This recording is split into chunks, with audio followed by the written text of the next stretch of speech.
His employment didn't last there either. After only working 1 day, he just stopped showing up. The next day, April 17th, 2018, Todd stole a car from a local BMW dealership. Police pursued the vehicle, but after the chase became too dangerous, the pursuit was called off. Later, the stolen vehicle was found at the same apartment complex that Todd lived at. The car was towed back to the dealership, and no charges were pressed because the police couldn't prove that it was Todd who stole the vehicle. He did steal a car last week. We have been in contact with the Brentwood Police Department in Williamson County. It is our understanding that last Tuesday he drove his pickup truck to near a BMW dealership in Brentwood, parked it at a storage facility, walked to the BMW dealership, inquired about purchasing a BMW. When the sales associate asked for his identification, he refused to give it, but had the key fob for a BMW automobile, and stole the car from the dealership. Brentwood police reports that they found the vehicle as he was driving it and engaged in a pursuit during rush hour. Because of all of the vehicles on the road at that time and the fact that this vehicle had GPS capability and could be tracked, the pursuit was discontinued by the Brentwood Police Department, and later that evening the vehicle was recovered from the apartment complex.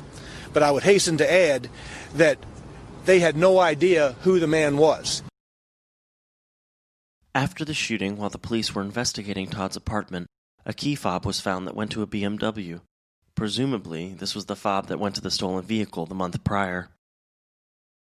After Todd was apprehended and booked into the local jail, an arrest warrant was issued for his dad because he violated a state law, which stated it was a violation to sell or give any firearm to any person who has been a patient in a mental institution within the past 5 years.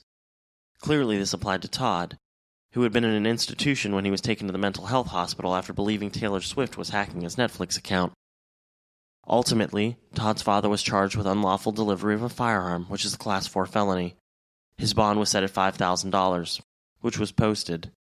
The case against Todd's father is still ongoing. When Todd was first lodged in jail that night, court magistrates set his bond at $2 million. The public was outraged that Todd was given any bond at all, because that meant, though unlikely, Todd would be able to bond out and be free on the streets. Just days later, a judge who had more jurisdiction than a night court magistrate reversed the bond and it was denied. Todd was indicted on a total of 17 counts, including 4 counts of premeditated first-degree murder. Mr. as with other high-profile inmates, will be on a minimum of 72 hours medical observation. He will be housed in a facility. This is the unit here in the cell that you can see. He'll be monitored every 15 minutes from mental health, from medical staff, and corrections staff constantly. Upon consultation with our mental health and our medical staff and our corrections division, we will then make the determination to move him into what we call our restrictive housing unit, another part in another area, where Mr. will stay for the duration of his case. He will be secured for 22 hours a day inside of an institution. He will have 2 hours a day out of that cell. There is some outdoor space, and there will be indoor space allowed. He will be housed alone the entire time, and we expect no problems. He will be allowed visitors only through video visitation. Of course, there are exceptions to that. That's his attorneys and his clergy, but no one else will be allowed to visit with him in person. As for his status, Mr. has been seen by medical and our mental health staff, and he is cooperating. He is alert, and he is compliant. He has had no visitors except this morning he had a public defender report out here. He is scheduled for a court appearance tomorrow morning at 11 o'clock. We will have him there. All movements of Mr. Ranking will be handled by our Special Operations Response Team that is trained to do just that. We expect Mr. to be here a year or more, and I expect our staff will be professional and exceptional during that entire time. Almost immediately, a gag order was put in place by the judge forbidding attorneys to discuss this case with the media or anyone else for that matter. At first, understandably, Todd was found incompetent to stand trial. He was seen by a court-appointed forensic psychologist who diagnosed him with schizophrenia. He was then sent to a mental health institution where he was treated medically and was brought to competency so he would be able to stand trial in the future. He is now awaiting trial, and a date hasn't been set yet. In a yellow jumpsuit, the accused killer watched as his forensic psychologist testified. She says he suffers from schizophrenia and is a threat to himself and others. That he is not competent to stand trial. Judge Mark Fishburne ordered him to a mental health facility in Nashville until he is able to help in his own defense. In January 2020, the prosecutors stated that they wouldn't be seeking the death penalty and were going to seek life without parole.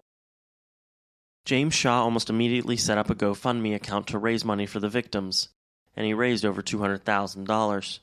He was honored at a Nashville Predators game and appeared on the Ellen DeGeneres Show. Tennessee State University set up a scholarship in his name.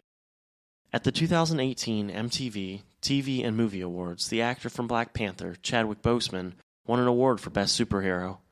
When he went on stage to accept the award, he called James Shaw, who was in the audience on stage, and presented him with the award. He received the BET Humanitarian Award in 2018 and numerous other awards as well.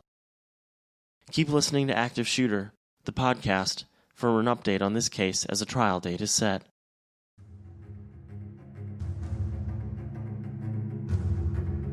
Thank you for listening to today's episode of Active Shooter, the podcast. Remember, if you see something, say something. There's no telling how many lives you may be saving. A huge thank you to Darren Curtis, who composed some of the music used in this episode. Check him out at darrencurtismusic.com. DARRENCURTIS music.com. Active shooter, reports of an active shooter. Active shooter Mass casualty incidents.